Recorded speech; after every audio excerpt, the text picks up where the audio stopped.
Welcome to the Your Brilliant Difference podcast. I've got a super special guest here today. Her name is Brittany Hodak, and I'll tell you a little bit about her. But before we even dive in, I want to just show you the book that we're going to be talking about. She wrote this amazing book called Creating Superfans. And guess what? We're going to talk about how to create superfans. So welcome, Brittany. Thank you. Welcome.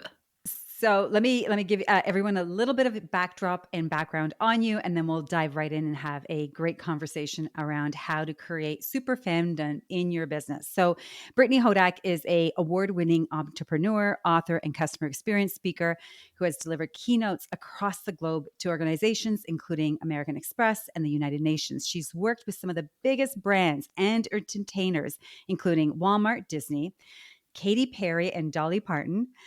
Some favorites. And she founded and scaled an entertainment startup to 8 figures before exiting. And she's the former chief experience officer of experience.com. Forbes said in her debut, Creating Superfans, if you have customers, you need this book, period. Well, I'm so glad you're here. We get to talk about all of this. Thank you. I'm so excited to be here and to have this conversation. And I'm so thrilled that you enjoyed the book. Thank you so much for reading it, for recommending it, and for inviting me to come hang out and talk about it. Yeah, absolutely. I often go out and do, sales and leadership development training programs in organizations, specifically in the financial industry, services industry. And you've got oodles of goodness. And as you can see, I've tagged many things in the book as well that I often refer clients to. So if you haven't grabbed the book yet, go ahead and get that book. Before we start, can you explain a little bit about what you do in your business and how do you help your clients? Absolutely. So, I am a keynote speaker and author obsessed with customer experience. So, I feel like that the world is becoming more and more commoditized all the time. And if you are working in an industry where there are other people offering similar or identical services, it is more important than it has ever been at any point in history to stand out. You have to show your prospects and even your customers why you're not a commodity provider. You are a category of one. You are unique and you have a value proposition unlike anyone else in the world because you don't want to be judged on commodity factors like price, like distance, like speed. You want your customers to think that you have no equal, that you are the only choice, and therefore the entirety of their consideration set, both for attracting those new prospects and keeping the customers that you have. So that's what I talk about and how we wrap all of that up in the idea of customer experience, because the reality is everything is experience and experience is everything. Oh, well said. Well said. Your work so perfectly fits into our philosophy here of Your Brilliant Difference because we are also about what makes you unique, what makes you different, how do you add value. What I love about your work, it's like the extension of Your Brilliant Differences. What does that experience look like and feel like for your customers? So I think this is such a beautiful, beautiful match. Can you tell us a little bit about what inspired you to coin the term superfans? Yes. So I grew up working in the entertainment industry. I got my first job as a radio station mascot when I was 16 years old. So I dressed up in a bumblebee costume Oh, and I my love name was it. Sting the Bee. And I went to every like state fair and car wash grand opening and furniture store sale in like 100-mile radius. And I was like literally the personification of the brand, right? Like I was the mascot. People saw me and they thought of the brand. And I learned so much doing these events about the way people engaged with the mascot and also the other people, working at the radio station. As my career went on, luckily I was promoted beyond mascot. And I got to do all of these other things. I started writing for the radio station website, interviewing bands when they would come to town, and I became fascinated with fandom. Why some bands blew up and became, huge, huge multi-platinum selling stars, and others never had a hit at all, or they were a one-hit wonder. Like they would have one big song and then nothing to follow it up. And I started to see that it wasn't always about the talent. It wasn't about the caliber of the song they were putting out. It wasn't always about the marketing spend. And I was like, what is the thing? And what I started to find was that there was a very clear correlation between the artists who cared the most about their fans and the amount that they grew, the amount that their fandoms were growing, the size of the stages that they were playing on, the numbers of tickets they were selling, and around the time that this sort of was an aha moment in my brain, I'd already graduated from college. I was living in New York. I was working at a record label. And I started to see that this same thing was true for brands as well. And not just like giant brands, but the small brands. And further, what I started to see was that every single employee is the brand. Like, every employee represents the entirety of the brand. Like, when I was a mascot, I was literally the manifestation of that brand, but every single employee is that metaphorically. Like, the minute somebody puts on the uniform or the name tag or sits behind the computer that has the email address, like, that is your brand. And the way that those employees engage with your customers and your prospective customers determines what those customers say to their friends. Or maybe they say nothing at all, which is also a problem. But the idea that if you can turn those customers into super fans, you will sort of reap the same benefits that people in the entertainment world reap when they create these fan bases that grow and grow with them. So that was really the idea behind super fans. Like, how can I honestly make customer experience sound really fun? Because when I would talk about customer experience, I would see people's eyes sort of like glaze over and they're like, this is not very exciting. Or they would mistakenly conflate customer service with customer experience, which they are two very different things. Customer service is one tiny subset of customer experience, but so is sales, and so is marketing, and so is finance, and so is administration. Like, it's all under this umbrella. So super fans was something that I thought sounded fun and cool and rock and roll, and also serves as a really neat model to nest these pillars of experience under to help it be like a mnemonic device for people to remember. I love it. I love it. So we're going to talk about that in a minute, but I wanted to just point out, because we do talk a lot about your brilliant difference, and what I want to acknowledge in you is, because often what happens as we are trying to figure out what we want to be when we grow up, what do we want to do with our work, how do we want to add value, we want, give me an assessment, let me lay out a clear path. After I do the degree, I'll have somewhere, I'll know exactly what the next step and where I'll go. What I love what you modeled here is you followed your curiosity and your passion. And there was this sense in you that you noticed what was going on in the environment. So even as a mascot dressed up in your bee outfit, you understood and saw the connection about how you represented the brand. And as a result, this beautiful body of work you ended up creating as a result. And so I just, those breadcrumbs, just to continue following those breadcrumbs, and how amazing it is that you did that. And then look at the amazing work and it, the knowledge that you get to share with us, and for us to now like lift off of that so we can have better experiences with our customers. So I wanted to say that first. And the other thing I wanted to note was this idea that it's a brand is the experience, but it's also more than the logo, more than the advertising, and more than the marketing team. And reminding us of it's every touch point a customer or client has with a team member, an employee. That is a moment of creating super fandom. Or what's the opposite of super fandom? What happens if we don't do it well? So What are we then? a lot of people think the opposite is like hate, like, "Oh, I hate you." Hmm. But I argue that the opposite of super fandom is actually apathy. It's people who just Mm. don't care. And I think that apathy is the biggest threat to every single business on the planet. And it's honestly not on a lot of people's radars, and especially small and mid-sized businesses. I work with a lot of entrepreneurs, a lot of people who are sort of the face of their business. It's a personal brand because they're selling financial products or insurance or homes or mortgages. And they will say to me sometimes, I've got an awareness problem. Not enough people know about all the great things I'm doing. If they just understood like how great I was, I would have so much more business. So I'm going to buy some more ads. I'm going to, sponsor some more things. I'm going to put my face on a bus or a park bench. And the uncomfortable truth is that 95% of the time or more, it's not an awareness problem at all. Plenty of people know what you do. They just don't care. And the Mhm. reason they don't care is because you haven't made clear to them why they need to. You haven't connected your service to their life, to the problems that they're looking for solutions for, to the path that they're on. And until you can connect your story to theirs, you are never going to break through that commodity provider, wall. It's like a Where's Waldo puzzle. You are not Waldo. You are just one of like 1,000 people in a red and white striped shirt and hat, and they're looking out at this sea of sameness.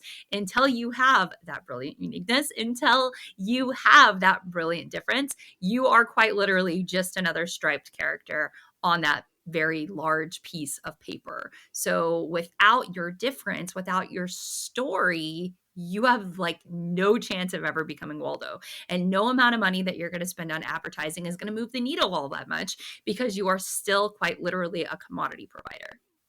Yeah, well said, well said. So you've made it easy for us because you've created the word super stands for something and is a framework that helps us really create the path forward to stop thinking about it being an awareness problem, but really to go out there and create super fans. So do you want to tell us a little bit about the word super and what each of the letters in this framework represent? Absolutely. So the supermodel, which I like to I like to call it that because it's fun, right? The supermodel is a mnemonic device that can help anyone break out of the commodity space. And one of the things that I say again and again and again and again and again, because it's so important to understand, is that superfans are created at the intersection of your story and every customer story. Until you can make those two circles look like a Venn diagram with a lot of overlap, you are probably in the commodity zone. So, super is start with your story. That's the S. The U is understand your customer story. The P is personalize. That's where those first two come together. You're going to take everything you know about them, everything you know about yourself, and create like a 1 + 1 = 5. E is exceed expectations. In my book, this is where I talk about the idea of intentional experience design and what you can do to elevate all of the predictable moments into these wonderful experiences that people won't be able to help but talk about.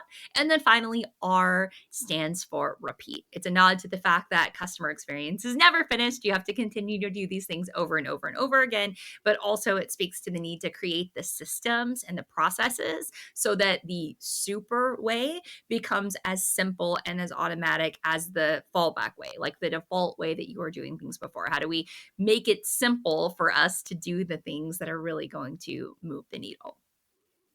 Awesome.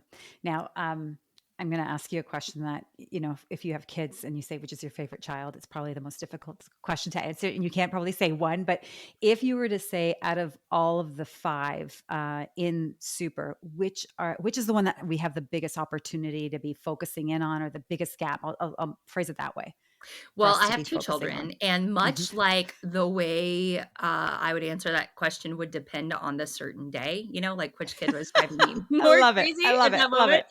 it. Love My it. favorite is really dependent upon where a company is at. So I will say they are like nesting dolls or like a pyramid. Everyone built on the one before. But the two where I think you have the most immediate opportunity to make an impact are S and E.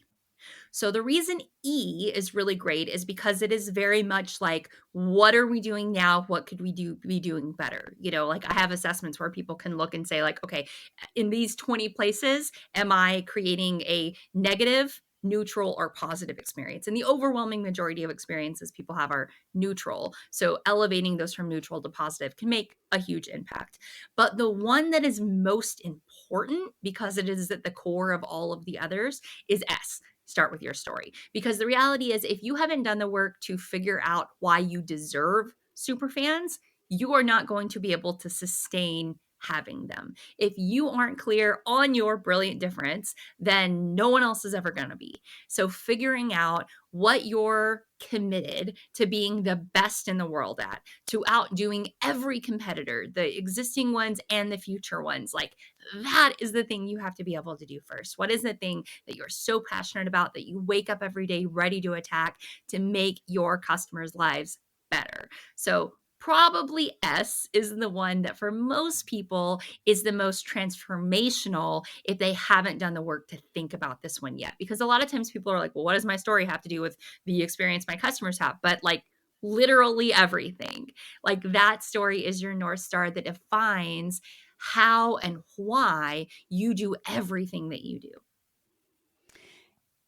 Is there something that you know works really well? Because I do know there's this place of us like that claiming and owning your story. And then we've got, you know, I've got a whole novel of stories that I could be tapping into. Like, how do we choose which one? And is there a first step on helping us uncover where to start when it comes to our story? Oh, what a great question. I love this question. So, I have a few different answers. One that I always advise people start with is what is your origin story?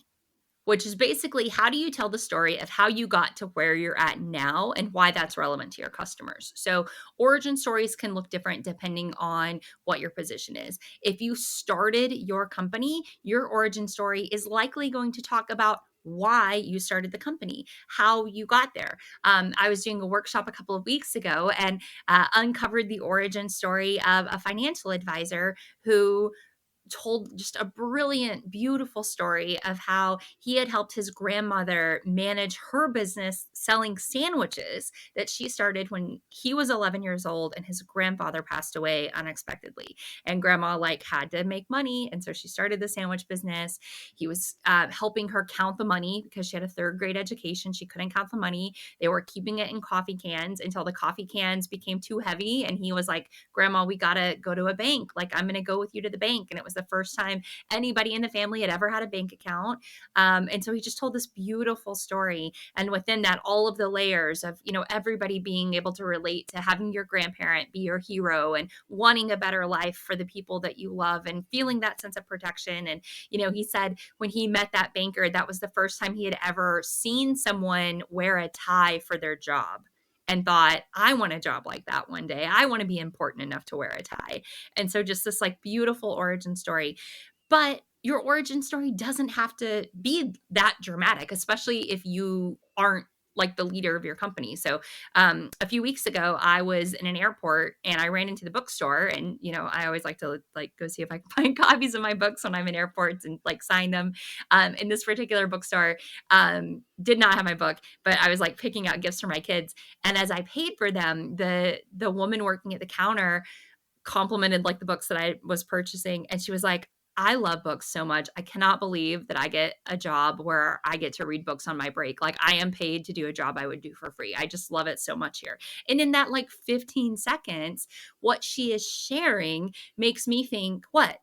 She's the perfect person for this job. Like the bookstore hired the perfect person. So your origin story is one great story to have. One of the things that I advocate for in my book is creating a story set list. So different stories that you can deploy in different situations and for different audiences. And it could be as simple as a prompt to remind you of like, oh yeah, like this is the story about this cool thing that happened, or this is the way I talk about this. And a really important nuanced point is that you don't always tell the same story in exactly the same way. So it's kind of like if you went on a spring break trip when you were in college and you get back, you might tell the story slightly different when you're talking to your roommate versus when you're talking to a parent or a teacher. So having the emotional intelligence of like, what are the things I emphasize in this story because of the audience? But absolutely, everyone should have a story set list that they can pull from to have stories that support whatever point they're trying to make or help illustrate how they've been a great partner or a great solution to another customer struggling with a similar problem in the past. I love it. I love it. So, you have a story to tell. Could you tell us a bit about your story of your journey on Shark Tank? And what did you learn about business and moving from point A to point B? Absolutely. Well, I had a crazy experience on Shark Tank. It's hard to believe it's been almost 10 years since we filmed that episode, but I did not apply to be on Shark Tank. I got a call from a casting director one day who had read a story about my business in Forbes and said, you should come be on Shark Tank. And I thought, okay, that sounds like a lot of fun.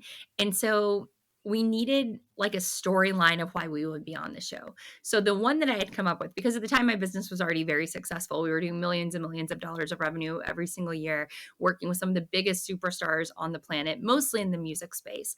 And so the storyline was that we wanted to expand beyond music to get into sports and Hollywood.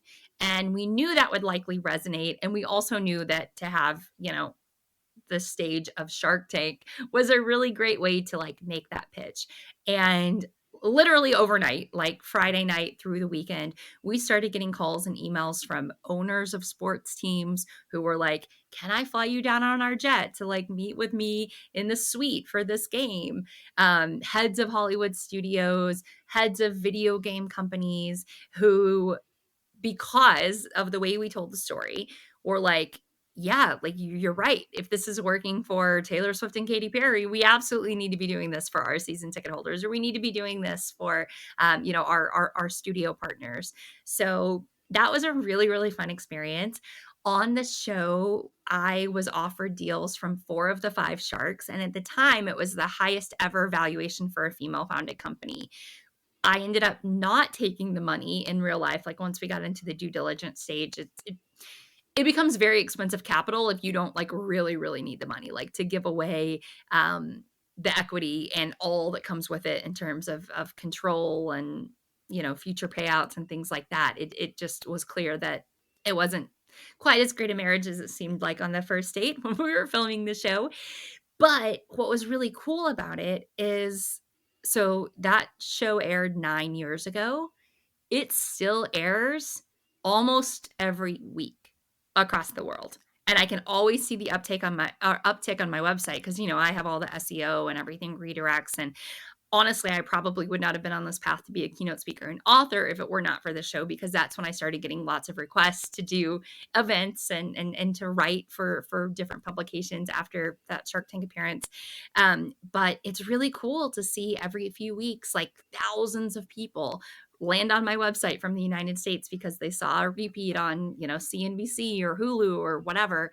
And then literally all over the world. Like I will all of a sudden one day have like 900 people from, Croatia on my website, or like 1,300 people from the Philippines, or 2,000 people from India. And I'm like, oh, I guess Shark Tank aired over there because it's on TV in like 100 different countries. That's amazing. A little sidebar. Did you know I was Croatian? I did not know you were There you Croatian. go. My last name is Croatian, Hodak. Ah, yes, yes. I could see. I could see. Usually, the Croatians end with IC. So yeah, lovely. With that, you mentioned Taylor Swift, Mhm. and what is it that, as leaders and businesses, like she's created this, I don't even say devotional fanatic fan base. What could leaders and businesses do to create that for their clients and for their employees? So much. We do not have enough time. I could talk about this for hours and hours and hours. And actually, if anybody is a Swiftie, or if anybody wants to do a deep dive into the marketing tactics that you should steal from Taylor Swift, I would invite you to my website, BrittanyHodak.com. I talk a lot about this. I've written several blog posts and done several deep dive podcast episodes because I think that Taylor Swift is one of the most brilliant marketers who has ever lived. Like, full stop. I'm not just saying Mhm. in the entertainment industry. There is not a Fortune 50 company that she could not take over and make immediate positive change at, because she understands a few things. Number one, she understands that whatever you choose should always be in the best interest of your fans. Number two, she understands that everything presents an opportunity to give people more, to create an experience, to plant Easter eggs. It's not just about a transaction, it's about an experience. And the way she can make anything an event is something that marketers everywhere could learn so much from. Love it. And by the way, she's like, in my book, I tell the story of the first time I met Taylor. She was a teenager and we weren't working together. I was only like 22 or 23. And from the very beginning, I could tell that she was going to be very, very successful because of her approach to spending time with every single fan. She was talking about how she was using MySpace to get in front of as many fans as possible just to get to know them, to say, like, I care about you. I care about what you're doing. And, maybe then they would check out her music. Maybe they would care about her, but she's been a community builder and a Mhm. connector her entire life.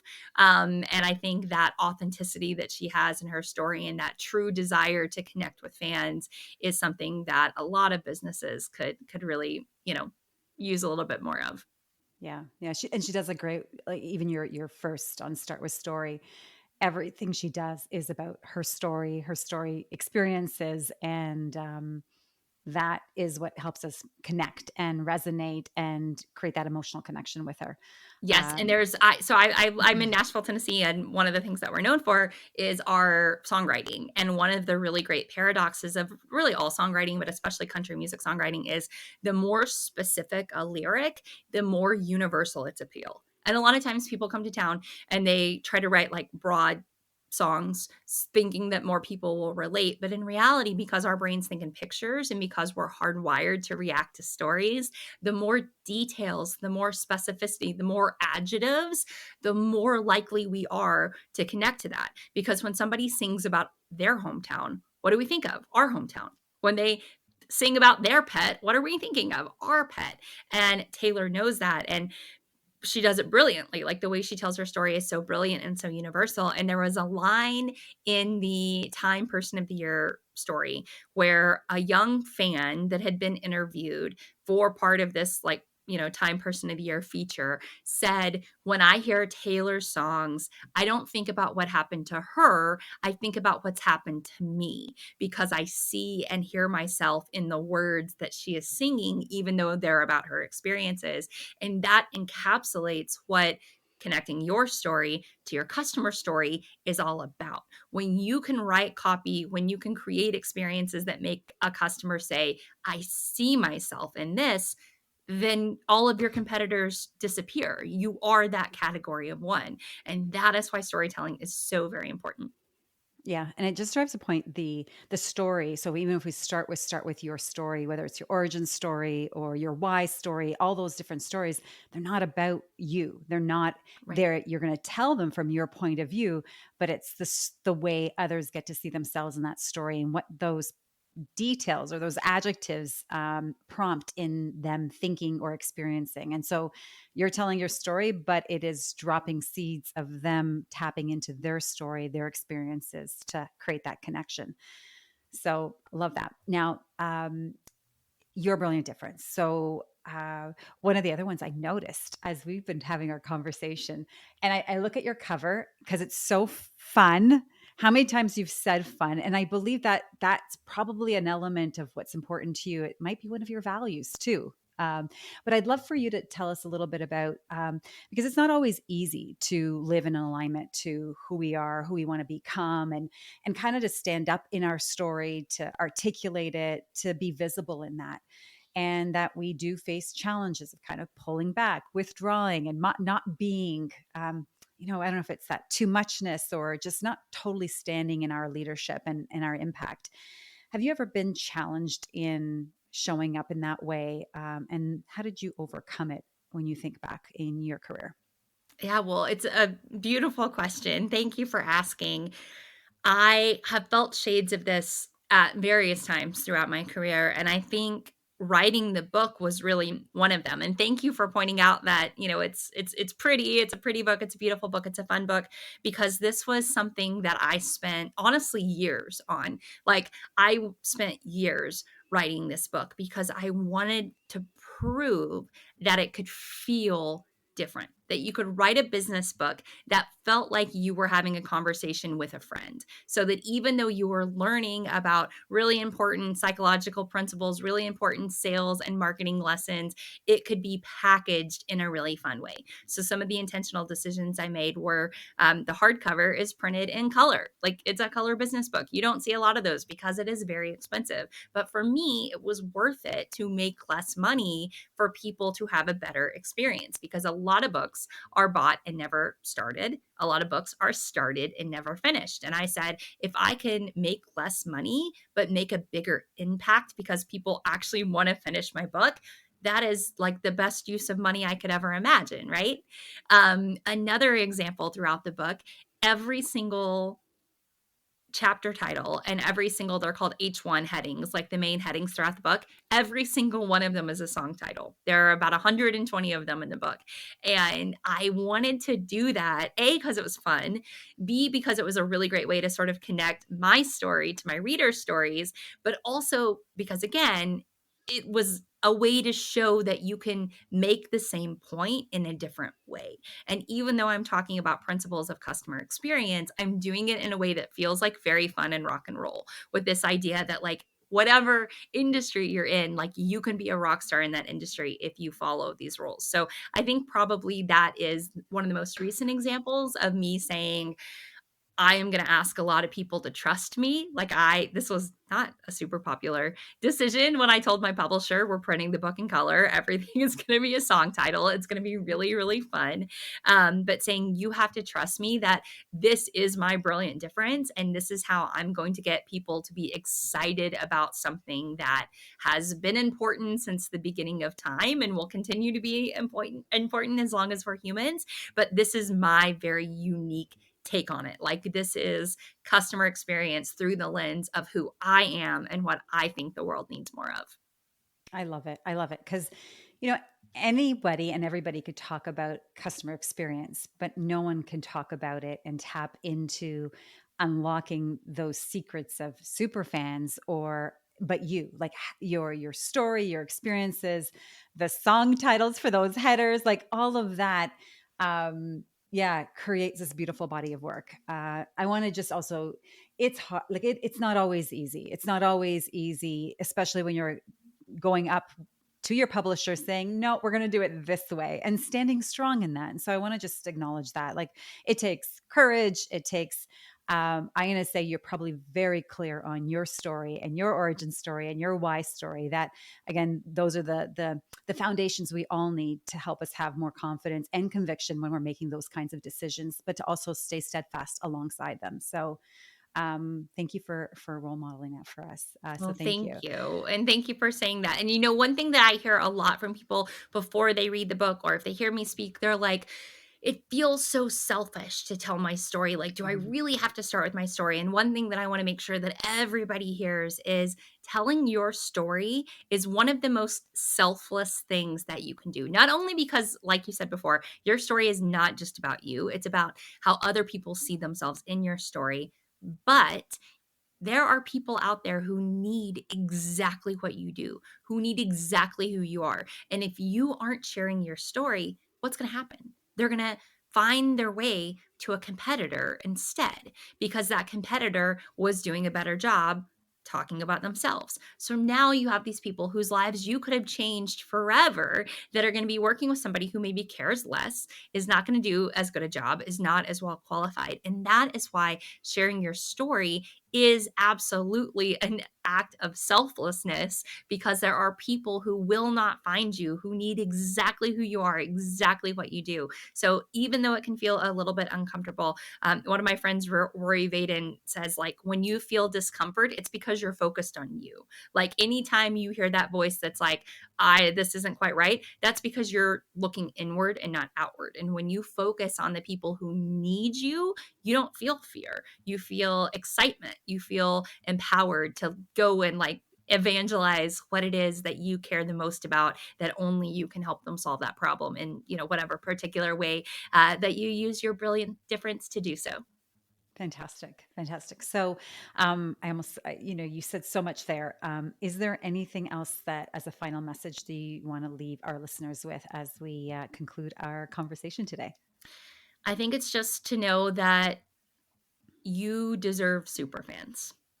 There is Mhm. something that you are doing that is unique and brilliant, and people need to know about it. So ask yourself, What can you do even more to serve those super fans? And how can you begin to spread the message so that people find you and then go out and create more customers for you? Because that's really what a super fan is. It's a customer creating even more customers. And when you have those, everything in your business gets more fun.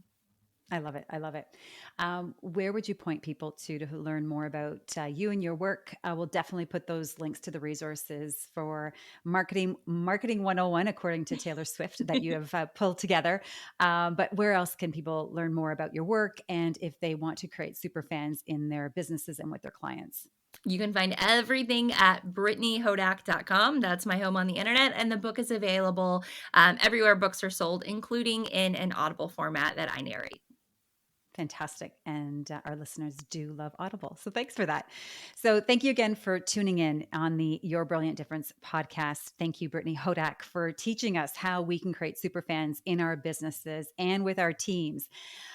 If you want to share your brilliant difference story or you have a guest you'd like to recommend, in the show notes below, we will have a link where you could tell us more about yourself and be a guest on our podcast. Thank you again, Brittany, for sharing your wisdom here on the Brilliant Difference podcast.